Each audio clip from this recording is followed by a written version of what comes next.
Buenas tardes, bienvenidos a la clase de jurisprudencia. El día de hoy nuestro tema va a ser el efecto vinculante de la jurisprudencia. Como introducción vamos a volver a ver lo que es la definición de jurisprudencia, que es un conjunto de principios y normas derivadas de las decisiones de los tribunales. ¿Por qué es importante la jurisprudencia? Bueno, ya vimos todo esto. Vamos a darle un pequeñito repaso. Permítanme tantito.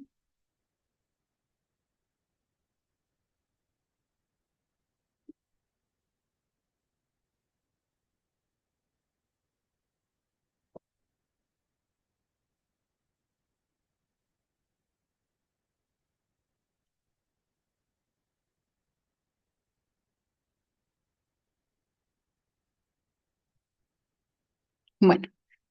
Vamos a empezar otra vez, perdón. Vamos a iniciar primero la clase porque aquí ya nos vinieron a poner los conceptos un poquito volteados, pero bueno, vamos a iniciar la clase definiendo primero qué es la jurisprudencia. Ya vimos que es un conjunto de términos y normas derivadas de decisiones tribunales. Ese término se va a referir a eso, a ese conjunto de principios y normas. La jurisprudencia va a ser fundamental porque no solamente va a orientar la interpretación y la aplicación de las leyes, sino que también va a establecer precedentes que pueden ser seguidos por otros tribunales. Entonces, orienta y establece precedentes. ¿Para qué son obligatorios para todos los tribunales inferiores? ¿Quién los hace? La Suprema Corte de Justicia de la Nación y los tribunales colegiados de circuito. Ahora sí, vamos a ver el objetivo que tuvo que venir antes de la introducción, pero bueno, en esta clase nos vamos a enfocar en comprender el concepto y el alcance del efecto vinculante de la jurisprudencia, que va a ser crucial para entender cómo las decisiones judiciales van a impactar el funcionamiento del sistema legal. Concepto de efecto vinculante. Bueno, el efecto vinculante de la jurisprudencia va a implicar que las decisiones de los tribunales van a ser obligatorias para otros tribunales en casos similares. ¿Qué tribunales? Todos los tribunales inferiores. ¿Inferiores a quién? A quien haya emitido la jurisprudencia, ya sea la Suprema Corte de Justicia de la Nación o los tribunales colegiados de circuito.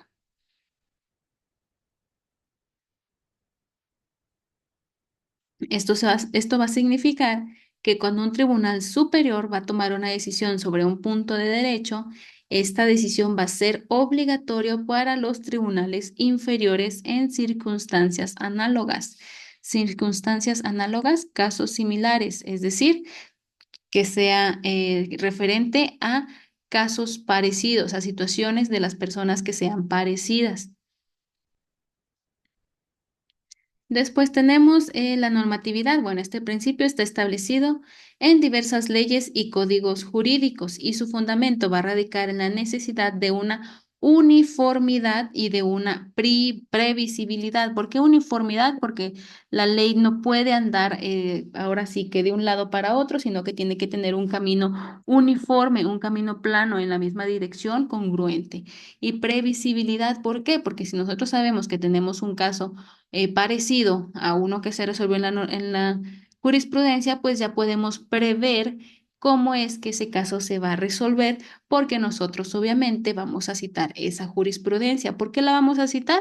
Para que el juez actual resuelva según esa jurisprudencia, porque esa jurisprudencia va a ser aplicable a él al ser un tribunal superior a la Suprema Corte y a los tribunales colegiados de circuito.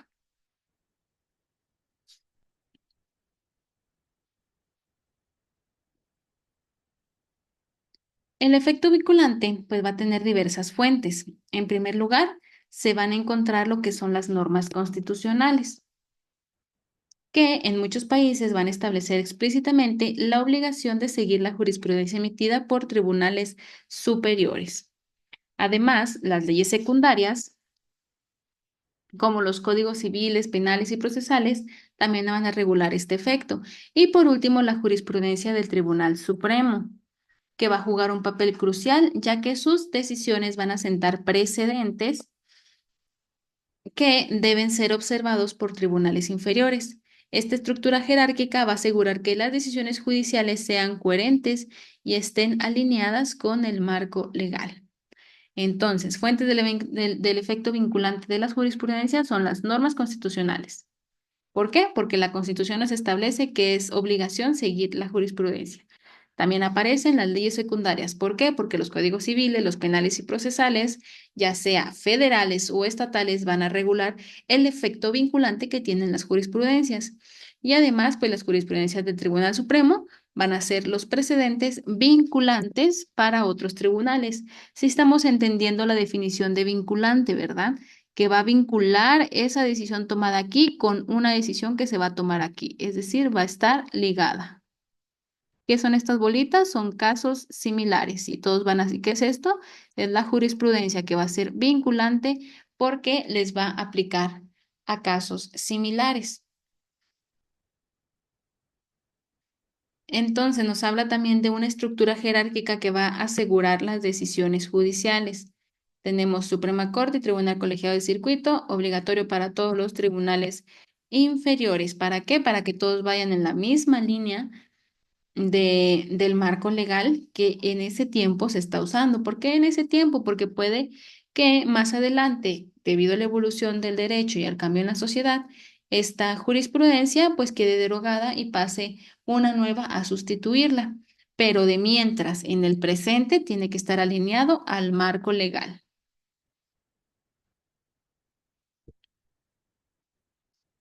Efectos vinculantes en diferentes, perdón, sistemas jurídicos.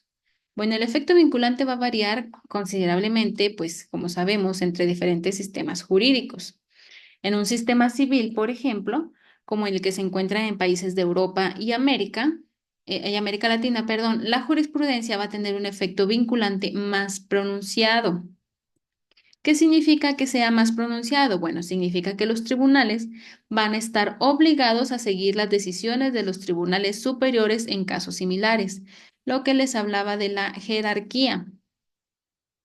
Acá arriba tenemos la jurisprudencia y va a ser obligatorio para todos los tribunales que se encuentren abajo de la autoridad judicial que haya emitido esa jurisprudencia. Por otro lado, pues también tenemos el sistema común, como el que se encuentra en el Reino Unido y Estados Unidos, que es el common law.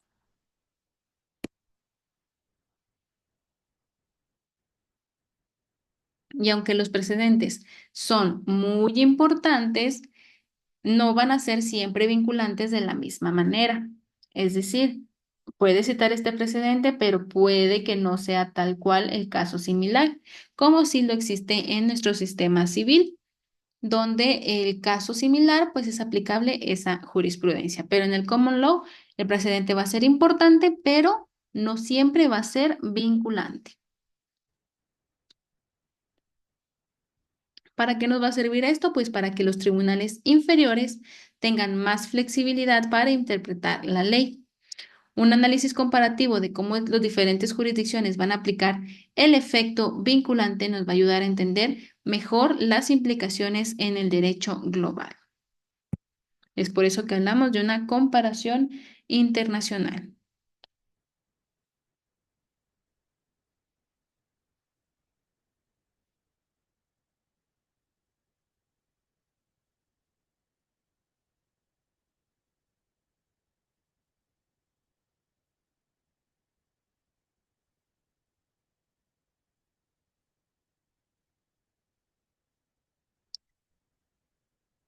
Casos relevantes de efecto vinculante. Bueno, ejemplos históricos.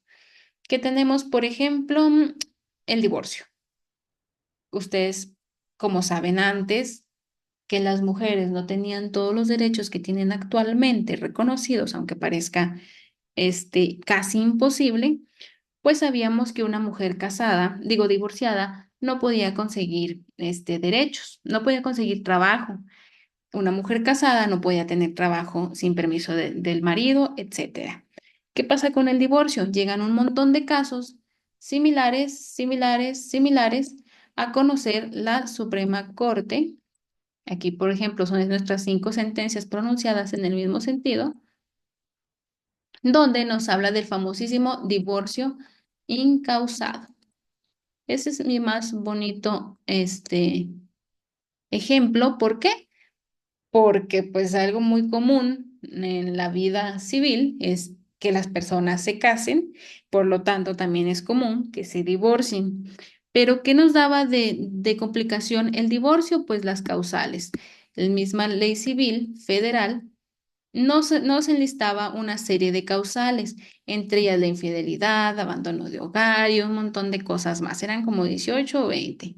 ¿Qué pasa? Empiezan a promover amparos, apelaciones, revisiones, donde las personas se querían divorciar, pero no tenían una causa, simplemente querían tener la libertad de divorciarse.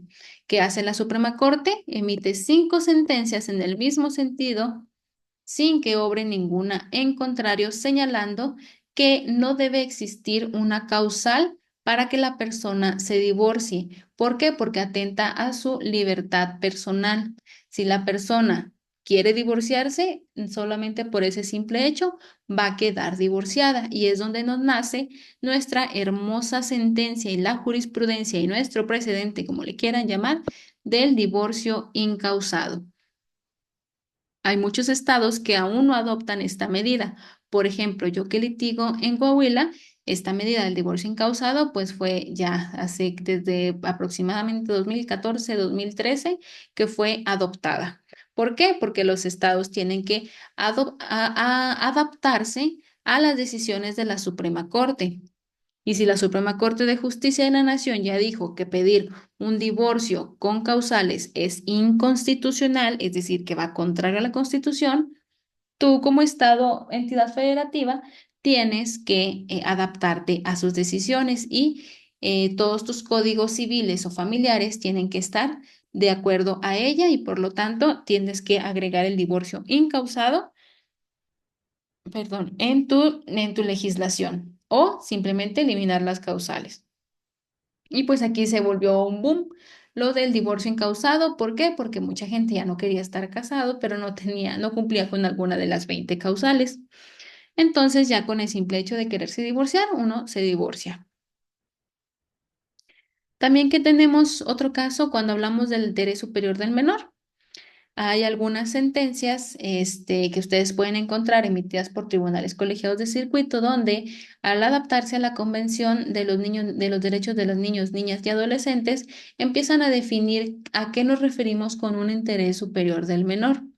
Cuando mencionamos en casos familiares que tiene que verse primero el interés del niño, nos tenemos que hacer una mención a esas jurisprudencias, a esos precedentes y esas sentencias que ya fueron emitidos, en este caso por tribunal colegiado de circuito, y que tienen que ser obligatorios para que el juez resuelva. ¿Resuelva en qué? En el interés superior del menor, en casos de guardia y custodia, en casos de convivencia, en casos de violencia familiar, en casos donde los niños tengan que ver y se va a resolver siempre con el interés superior del menor.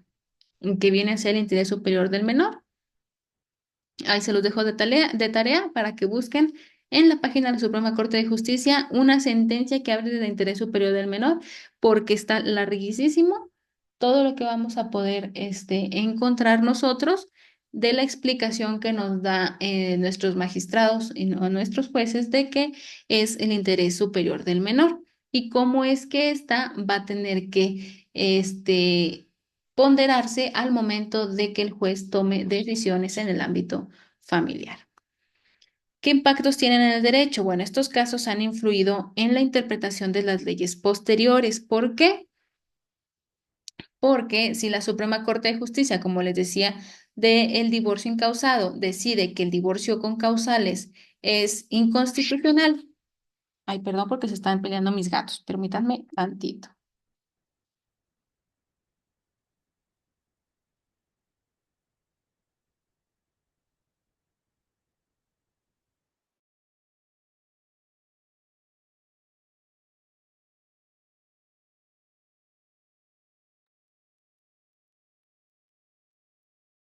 Listo.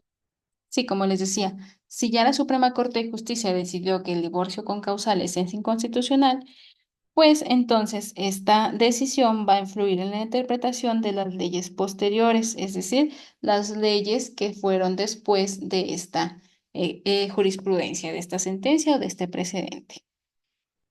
¿Qué importancia tienen estos precedentes en la práctica legal? Uy, no, pues si les contara la cantidad de lagunas legales que podemos encontrar en la ley y la cantidad de interpretaciones y aplicaciones que ha hecho la Suprema Corte o los tribunales colegiados de circuito para ayudarnos a nosotros y a los jueces, obviamente, a decidir correctamente. ¿Por qué correctamente? Porque los tribunales colegiados de circuito y la Suprema Corte de Justicia de la Nación hacen un estudio a profundidad de la constitucionalidad de alguna ley.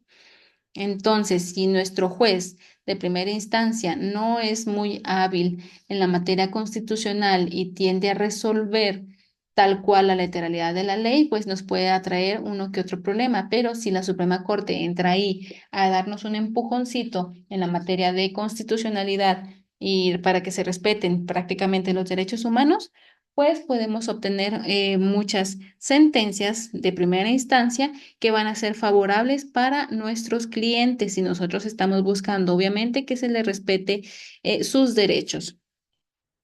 Entonces, precedentes súper importantes en la práctica legal, basta con citarlos dentro de nuestra demanda, en nuestro apartado de derecho o mencionarlos ya en las audiencias o incluso si no mencionamos alguna jurisprudencia, el juez debería ya de saber, debería, se supone de saber esas jurisprudencias que son aplicables al caso, pero pues son humanos, nunca está de más mencionarlas nosotros para darles una ayudadita.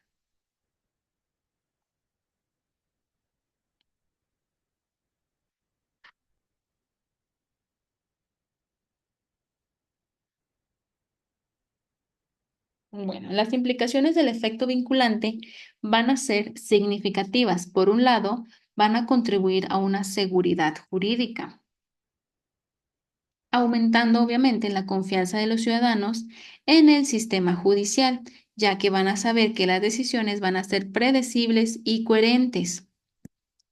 Pero aquí otra vez entramos con la reforma judicial. No olvidemos que todo se politiza y se malinforma a las personas. Es por eso que ellos creen que todo lo que hace la Suprema Corte es para robar y proteger criminales. Sin embargo, acuérdense que la Suprema Corte no puede hacer nada que no esté permitido por la Constitución y simplemente se dedica a interpretar y a aplicar y a tener unas decisiones coherentes y predecibles en la ley. Esto va a fomentar pues un entorno donde las personas y las empresas pueden actuar con una confianza sabiendo que sus derechos van a ser protegidos. Sin embargo, también va a haber limitaciones inherentes al efecto vinculante. Pueden generar rigidez ante nuevos contextos legales y sociales que requieren una adaptación y una evolución de la jurisprudencia. Por lo tanto, es esencial encontrar un equilibrio entre el respeto de los precedentes y la flexibilidad necesaria para adaptarse a nuevas realidades. ¿Por qué? Porque si ahorita, por ejemplo, en octubre del 2024 lanzan una jurisprudencia regulando, voy a irme a lo utópico y a lo extremista para que logren dimensionarlo, la tenencia de gatos, hablando de mis gatos que ahorita se están peleando. Puede que para noviembre, esta es una jurisprudencia, ya es aplicable para todos los tribunales inferiores, pero puede que para noviembre mágicamente tengamos un cambio de mentalidad de sociedad, etcétera, que digan que ya está, que ya no vas a pagar tenencia por tener gatos, ya no vas a pagar derechos por tener gatos. Pero aquí hay una jurisprudencia. ¿Qué va a valer más? Obviamente va a valer la jurisprudencia en lo que se adapta, que la sociedad ya aceptó que no andes copagando por tener gatos. O sea, sí, me estoy yendo ahora sí a lo fantasioso, pero para que puedan ver qué rigidez podría crear una jurisprudencia en lo que exigimos un cambio. Es decir, la rigidez va a durar más tiempo que en lo que se puede aplicar, en lo que se puede crear un cambio. Los cambios pueden venir de la noche a la mañana, mientras que nuestra jurisprudencia va a estar rígida, obviamente tratando de proteger nuestros derechos que en ese momento que se creó la jurisprudencia pensaban que eran válidos. Como conclusión, es fundamental entonces reconocer el rol de la jurisprudencia en el sistema legal como un pilar esencial para la interpretación y la aplicación del derecho. La jurisprudencia no solo va a venir a proporcionar una claridad en la ley, sino que también va a establecer un marco para el comportamiento de los tribunales. Además, va a ser importante señalar que la evolución de la jurisprudencia es necesaria para adaptarse a los cambios sociales y legales que van a surgir con el tiempo. Finalmente, al reflexionar sobre el futuro, debemos considerar el impacto continuo de la jurisprudencia en la justicia y el derecho. A medida que nos enfrentamos a nuevos desafíos legales, el efecto vinculante de la jurisprudencia va a seguir siendo un elemento clave para garantizar la equidad y la coherencia de nuestras decisiones judiciales. Perdón. Esa sería toda nuestra clase del día de hoy. Si tienen alguna duda, por favor, mandarme correo al correo institucional natalia.ramírez@estudiantes.ucnl.edu.mx. Ahí los voy a atender para cualquier duda que tengan. Que tengan buena tarde.